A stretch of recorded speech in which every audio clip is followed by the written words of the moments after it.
shit. Get out of my way. Nothing can harm me. I'm Darth Vader. That's a hard lick, and I just played it really well. Whoa, hey! How did you get in my living room? That doesn't matter. Welcome to Retro Handhelds. I know what you're probably saying. This is a new face. Yes, I have a face. My name is MikeySax, and it is my pleasure to give you my impression after 1 month of ownership of this device right here, the RG Cube.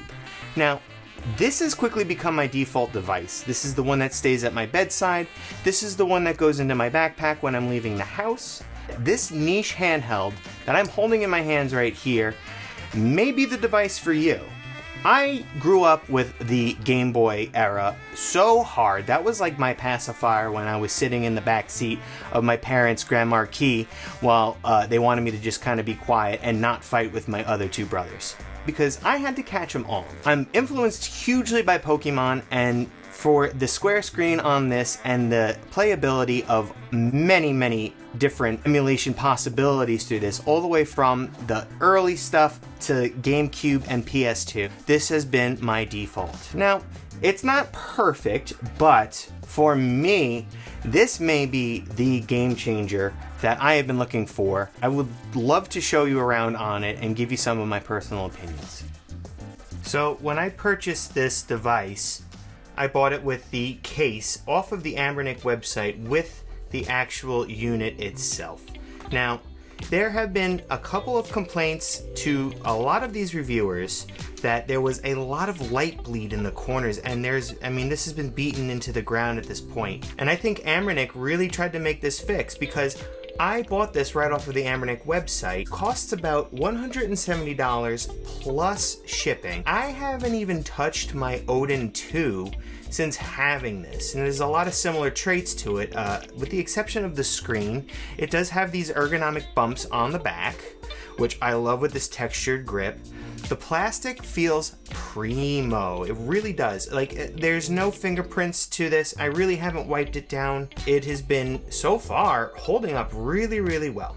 The face buttons feel still great, and there's no issues of any sort of like clashing. There's a great amount of travel. Love the travel to these buttons. They're not too firm, but they're not too squishy, and it's just like that in that perfect Goldilocks zone. Now, this is a personal preference for many, but some people don't love having the joystick on top. I prefer this because as a Pokemon addict myself, I like to play in fast forward mode. I want to show you later about this D-pad. Now, for whatever reason, I do feel like this D-pad is pretty stiff, but it's not a bad thing. For me, I think that it's just a nice hot girl white color, and some people don't love the contrast with the pure white over here. I'm fine with it. I love the color with it, and really the main reason why I wanted to get the white was because of the Skittles. It holds its charge remarkably well. It has a really pure power save feature on here. You're going to need to use Google credentials to be able to download third-party apps. I bought this unit without a micro SD card, which basically means you're SOL when it comes to having your own games on here. And to look at this thing right off of the bat, man, is this intimidating. So that might not be the most appealing thing for most people. None of my games seem to sync up with the launcher. So if I go to PlayStation 2, and I have quite a bit of PlayStation 2 games on here, there's nothing on it. If I hit X and I go scan new games, I hit the X button, and it's going to prompt me, so I'm going to hit confirm, and nothing really happens. If I hit select and I go to tools, and I go to scan ROM on TF card, the same thing happens. I can't seem to use it. I have a pre-configured SD card that I've been using for the 405M and the 405V. This is configured for the Android build on all three of these. So when I plugged this in, it did register my games. It just wasn't going to be on the actual game launcher part. So what I have to do is I have to go all the way to RetroArch, and I can see my games from here. If I go to load content, go to my SD card, go to games, which I had to do myself. I had to make that folder myself. you can see that all my games are on here. Because Nintendo is being extraordinarily savage, they don't feel comfortable putting the mainstream games like the Mario. Yeah, I'm from New York. I say Mario. Are you guys really gonna go there with me? Please, it's Mario. He's from Brooklyn. One of the things I want to talk about. Now, I don't play Pokemon typically regular speed because this is so slow. Even though there have been ROM hacks where you can kind of run around and you can do your own thing and all that good stuff.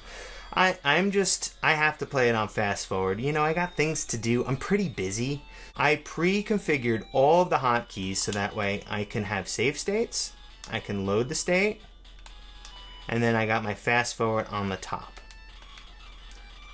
Now, this is a little bit jarring if you're listening for sound, so I usually like to turn the sound pretty low. I don't really want to have to deal with that.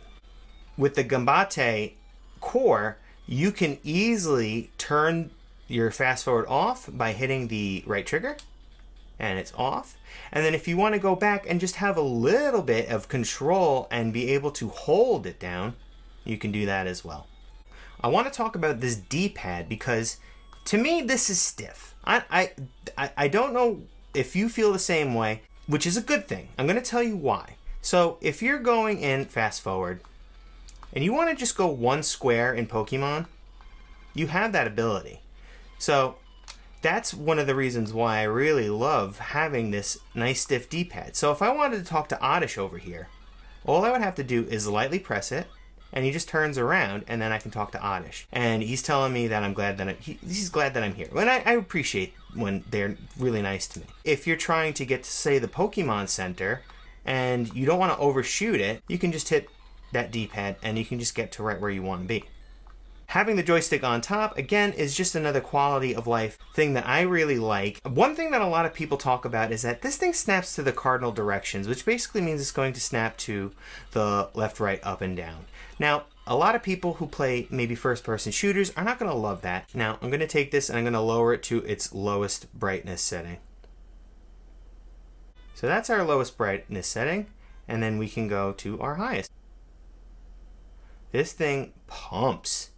You're not going to have any problems playing this on the beach, I'll tell you that much. I'd like to talk about this, what's going on with our D-pad. Now, this is set to chasing, and if you want to change something like that, all you got to do is go over here and go to ambient light, and you can change this to whatever you want it to be. Now, there's a bunch. You can do white, you can do blue, you can do rainbow.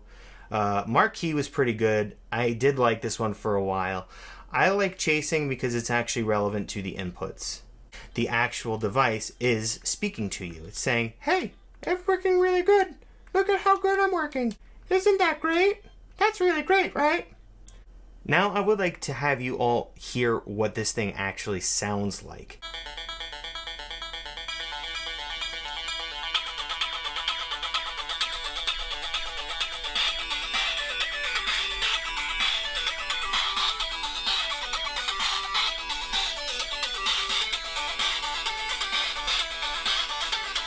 Okay, enough of that. The Dreamcast emulation in RetroArch is so good, whereas before I always had to use the Redream emulator. I'm just playing Dreamcast right onto RetroArch, which is a super convenient way. Why that's important is because the fast forward features are already set to the hotkeys on here. So if I want to fast forward, boom, I'm fast forwarding. Which I don't want to do for that long. But as you can see, literally no problems. The Dreamcast emulation, and this is not an easy game to emulate. There's always so much going on in here.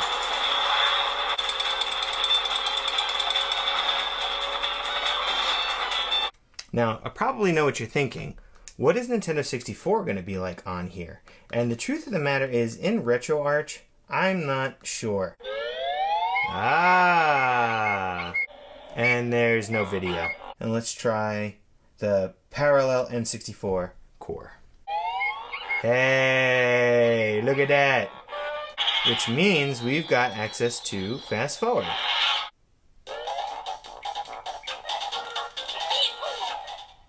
Especially for something like Banjo-Kazooie, where you have all these cutscenes and you can just get through them. I'm going to be the Corvette.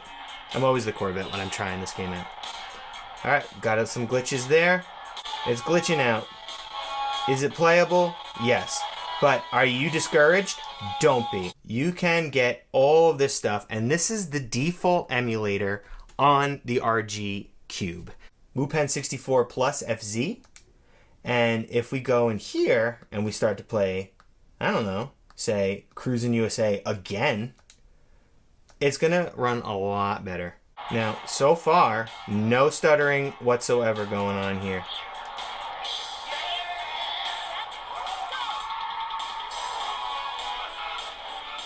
Get out of my way. Stop! That was... I hope you have insurance, dog. Jeez. Can we change the camera angle? Nothing bad is going on whatsoever. Oh, wow. I actually never tried it like this before. This is kind of fun. Ah! Alright, so this camera angle kind of stinks. I am emulating GameCube on the MMJR fork of Dolphin, and it gives you both. So if you wanted to use the fan, you can go to fan. It's set on auto, and we can go to cool. And we're just going to listen to what that sounds like. And then here's strong.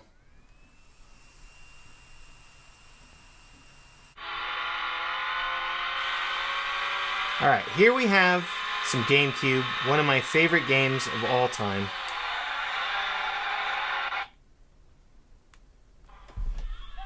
And so far, it is working absolutely gorgeous.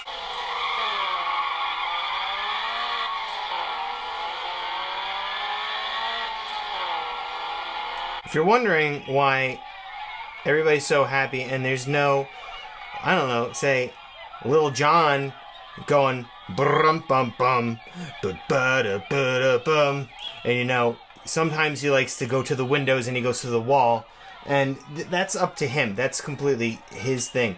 I don't go to the windows or to the wall. I've never even done any of those things before. All right, now that we've gotten a feel for some GameCube, why don't we check out some PlayStation 2? Do you even know who you're messing with, dog? Come on now. Yeah. Get out of my way! Nothing can harm me! I'm Darth Vader. Excuse me. I'm really sorry. I need the Bronco. You can't not play a Miami Vice game and not have a Bronco. Huh. Sorry about that. I might have just killed you. Alright, listen. I'm just gonna take my money. Again, we are snapping to cardinal directions, but you could see it. Like, you can see that it just snaps. So if I just move it slightly...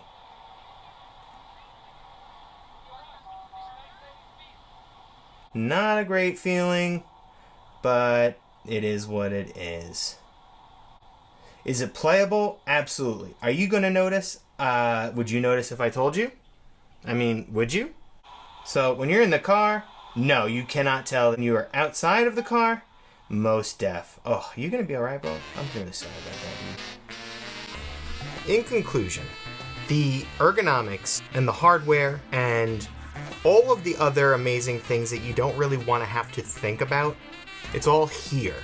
I tend to have some hand cramping, some numbness when I play with some carpal tunnel syndrome. I don't have to get a grip. I can one-hand this thing, no problem. If I have to, I don't know, say, pick up a drum, you know, and have to...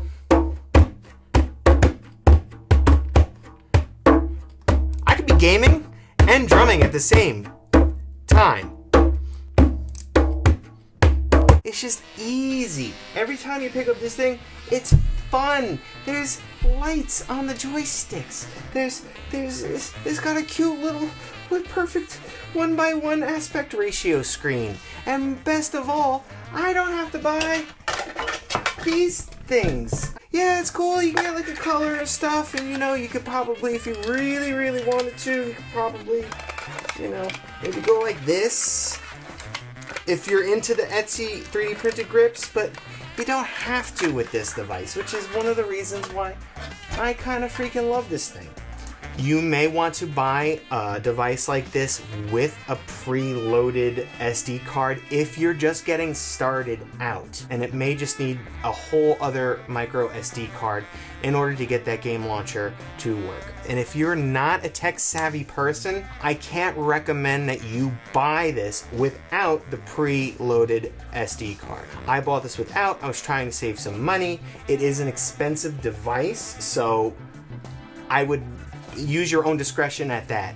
If you have the extra time to go and look up tutorials on how to set up a device like this, you're going to be able to set this up with the nostalgia factor that you want, the way that you want it. It's been my go-to handheld for the last month. I haven't even touched another one, nor have I really had a desire to touch it. There are other niche handhelds out there with a square screen. This is the one that I would recommend if you want to have that GameCube and that PlayStation 2 and that Nintendo 64, the Dreamcast emulation. As for the other emulators, I don't even touch them. It's mainly for the Anbernic game launcher, and they're older emulators as it is, and some may see virtue in that. I don't. I just go straight to RetroArch. It makes my life a lot easier. It's something that I've learned how to do over time, and yes, there is a learning curve to something like that. Now, with that, my name is MikeySax. If you like this video, please make sure you give it a like. Make sure you subscribe to this channel, because if we get to over 100,000 subscribers, and I'm the new guy, and I somehow helped do that. And on that note, my name is MikeySax, and I am signing off, and make sure you take care of those handhelds.